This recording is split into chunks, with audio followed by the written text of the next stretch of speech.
Fala galera, mais um vídeo aqui do canal TV Botafogo Notícias, Daniel Tito aqui, e nesse vídeo nós vamos reagir ao comentário da imprensa com relação à vitória do Botafogo Fluminense, gol de Tiquinho Soares e Júnior Santos. Mas antes de começar o vídeo, não se esqueça de se inscrever aqui no canal, não se esqueça de deixar seu like e comenta aqui embaixo pra mim, você acha que o Fogão voltou, Fogão Raiz, aquele Botafogo que amassou todo mundo no primeiro turno, voltou? Ou você acha que é só fogo de palha? Você acha que vão brigar pelo título novamente? Deixa seu comentário aqui pra mim, e se você não for inscrito aqui no canal, não se esqueça de se inscrever, falou? Vamos aqui pro vídeo.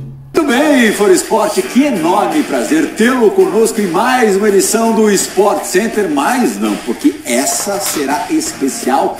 Estaremos por aqui até as 8h30 da noite, eu muitíssimo bem acompanhado, como de costume, Zinho, direto do Rio de Janeiro, Natália Ferrão e Fernando Praz, aqui ao meu lado no estúdio. Os três clássicos das 4 da tarde entregaram tudo o que prometiam. 10 gols marcados. Tudo bem que a gente teve num jogo apenas de ontem 10 gols marcados na vitória do Bahia sobre o Goiás. Mas Fernando Praz, ficou bom mesmo essa história toda. Claro que a turma lá de baixo, o Santos, por exemplo, aliviadíssimo por esse resultado, dá um salto na tabela. Mas pro Botafogo, aquela diferença grande antigamente tá voltando, Praz. Boa noite. Boa noite, Pulihal, Natália, Zinho, fã do esporte.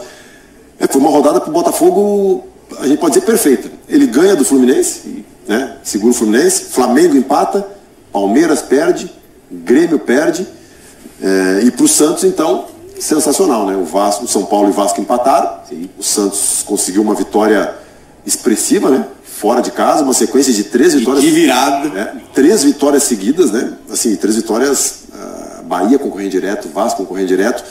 Então, assim, o Santos começa a respirar e parece que vai botando mais gente na briga, que eu achava que estava restrita ali a 6 equipes. Parece que tem mais Cruzeiro, gente na briga. Olho, entre outros. O Corinthians. Já passou o Cruzeiro, né? O Cruzeiro ainda joga na rodada, joga no sábado, né? Mas tem uma tabela difícil também, depois joga contra o Flamengo e o Clássico contra o Atlético Mineiro. E o Atlético Mineiro também tendo a chance de encostar no pessoal lá em cima, né? Vai ser uma briga boa. Não pelo título. Sim. Natália, o que só você viu nessa rodada? Com os olhos mais atentos, né? Porque não dá para ver 3 jogos ao mesmo tempo. A gente tenta. Para a vitória do Santos sobre o Palmeiras. A gente tenta. Boa noite, Plirra, Praz e também Alzinha, o fã de esporte. Nós tentamos, né? A gente coloca várias telas ali para acompanhar, mas a gente acaba puxando sempre a análise mais detalhada e técnica para um dos jogos. Palmeiras tem uma dificuldade muito grande coletiva. Aquela oscilação que a gente não via nas outras temporadas, e eu venho batendo nisso nessa temporada, está aparecendo mais. A vitória do Santos é espetacular, segundo tempo cresce de produção, mas o Palmeiras tem uma dificuldade de ser assertivo, de converter as oportunidades, e agora parece que só tem a bola cruzada na área. E hoje começou complicado, né? E foi uma dinâmica de primeiro tempo em que se aproveita as oportunidades, a situação e a conversa que seria outra. Porque teve chances, mas o Palmeiras não consegue converter as chances que tem em, de fato, fazer gols. Isso já está acontecendo não só no jogo contra o Santos desse domingo.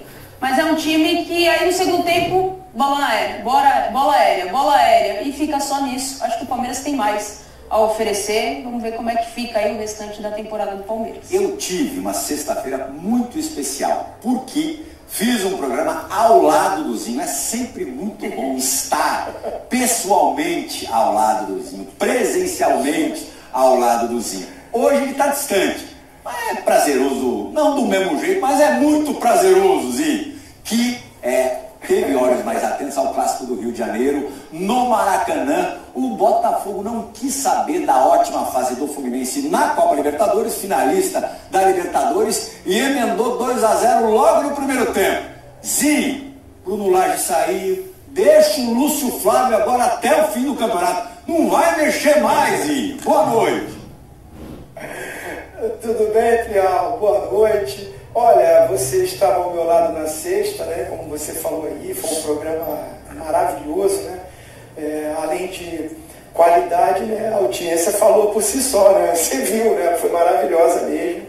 Mas hoje eu estou muito bem aí representado, você está muito bem acompanhado, né? Não precisa nem da minha presença aí no estúdio, porque você está com um goleiraço, cracaço, gente boa demais, Fernando Praz, e a Natália, né? A Natália, eu tomo café da manhã, sempre ouvindo a Natália, né? Meu início da semana, minha manhã, no F360, que eu já me preparo para o meu programa no final do dia, ô Plihal. É assim, mas eu vou te falar o seguinte, o final do jogo no Maracanã me diz muito o que as duas equipes queriam no jogo. Sabe a festa que a gente viu na arquibancada? As duas torcidas estavam festejando. A do Fluminense, tomando de 2-0, festejando, falando que interessa a Libertadores, 4 de novembro. Então era uma festa total. E do outro lado, o líder do campeonato, que voltou a vencer, voltou a jogar bem, voltou a ser competitivo. Foi o que aconteceu no jogo. O primeiro tempo foi muito isso. O que estava no final do jogo na arquibancada foi o início do jogo, um Botafogo muito mais competitivo, muito mais interessado, o Fluminense jogando. Qualidade, técnica, habilidade. Mas quem competiu, quem brigou, quem estava com interesse mesmo no jogo e no campeonato, era o Botafogo do Lúcio Flávio, que não atrapalhou. O Bruno Lage chegou e atrapalhou o que estava bom, por isso o Botafogo oscilou, caiu muito. O Lúcio Flávio assumiu com o Joel Carli, e fez o simples, o feijão com arroz, e a gente vai falar ao longo do programa aqui, Plihal.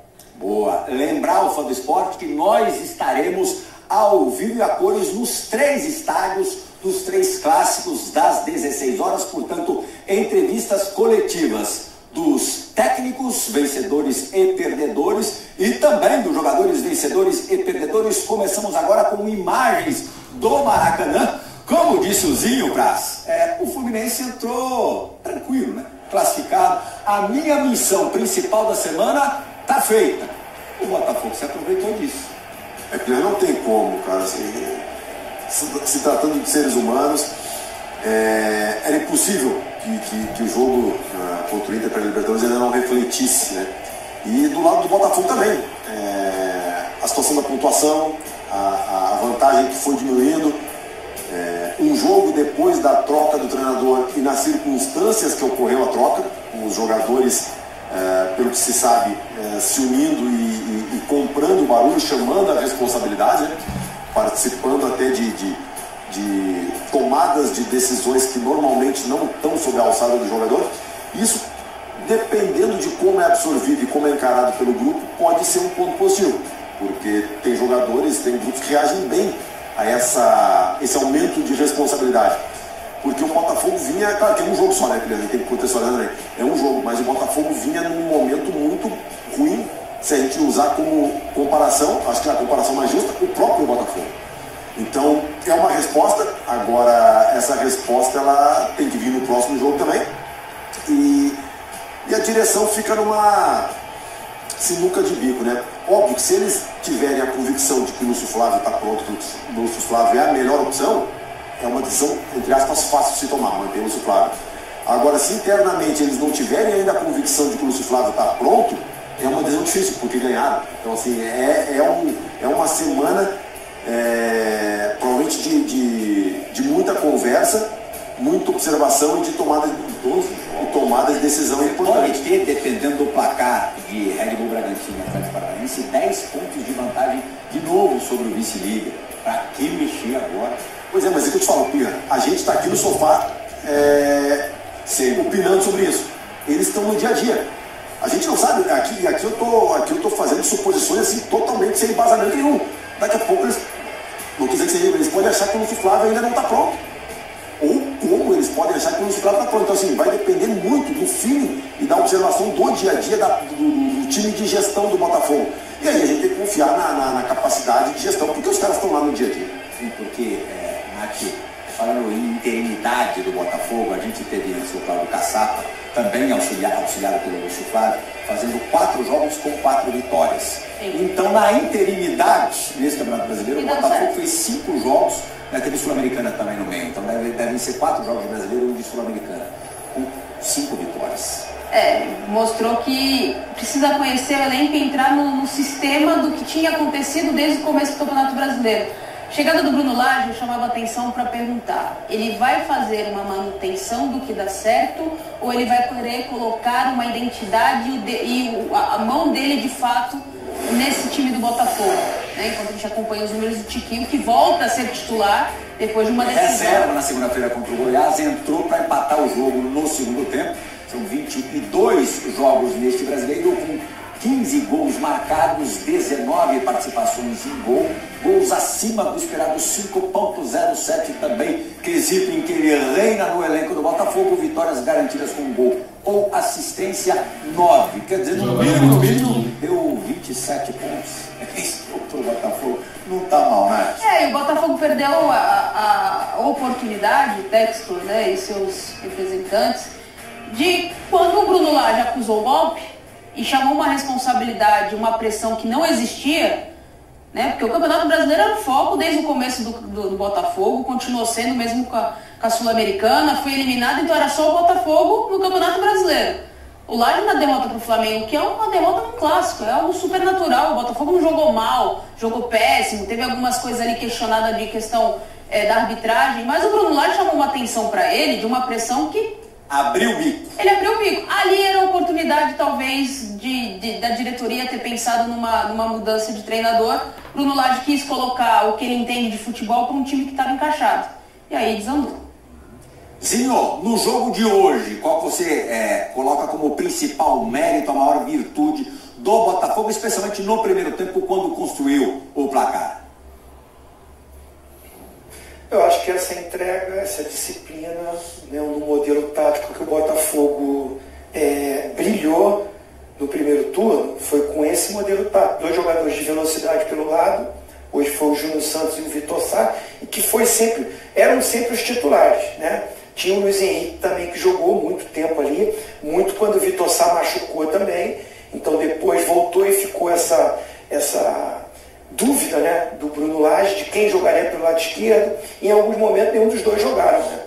Então muitas mudanças sob o comando do Bruno Lage, que fez esse time oscilar, começar mal, algumas derrotas, né, principalmente a do Flamengo, sentida, porque é o clássico, a rivalidade, e aí ele quis mudar modelo de jogo também, improvisações, né, colocou o Tietê para jogar de lateral direito, então desfigurou também esse meio campo, às vezes o próprio Eduardo, né, que é o meio articulador, às vezes mais à frente, quase como um segundo atacante, e a pior de todas, quando ele tira do time o Tiquinho Soares, que é o melhor jogador do campeonato. O campeonato, se terminasse hoje, na eleição, além de artilheiro, seria o melhor jogador do campeonato, o Tiquinho. Porque o cara fez a diferença, se machucou, voltou em tempo recorde na recuperação dele. É claro que tem o Praz sabe muito bem, como ex-atleta, que até o cara pegar um ritmo de novo, oscila um pouquinho, né? Tem um pouquinho de receio, uma dividida, ele machucou o colateral, então aquela coisa de dar a chapada na bola, de uma dividida de lado, o cara tem um pouco de receio, mas é o Tiquinho, é um cara diferente. Hoje o Diego Costa também nem poderia jogar porque estava suspenso, né? Ele foi suspenso, tomou cartão amarelo no último jogo. Mas acredito que o Lúcio Flávio ia voltar ao sistema de jogo que esse time do Botafogo, principalmente em jogos de trocação, que do outro lado tem um time que vai para cima dele, o Botafogo tem um estilo de jogo reativo muito bom. O Botafogo recompõe rápido, baixa as linhas, compacta o time, marca muito bem. Você pode ver que o Vitor Sá e o Júnior Santos, eles voltam pelo lado e ficam quase que na linha dos 2 volantes, do Tietê e do Marlon. E aí é o Eduardo que fica um pouquinho à frente dele, mas o Tiquinho que também ajuda na marcação. É difícil de furar. O Fluminense tocou, vai ter mais posse de bola, vai circular de um lado, vai circular do outro, mas não vai penetrar. Uma grande chance, teve chute de fora da área, algumas jogadas dentro da área, mas muito pressionado, ninguém finalizava muito livre, a não ser uma escapada ali do John Kennedy, mas assim, na competição, no duelo, sabe, naquela coisa que a gente vê ali no pé de ferro mesmo, no jogo de determinação de aplicação, eu coloco o Botafogo superior, que mesmo no segundo tempo, quando o Fluminense subiu as linhas, que atacou mais, as grandes chances claras ainda foi do Botafogo. Bola na trave, defesa do Fábio. O Botafogo teve chance de ampliar mais clara, na minha opinião, do que o Fluminense.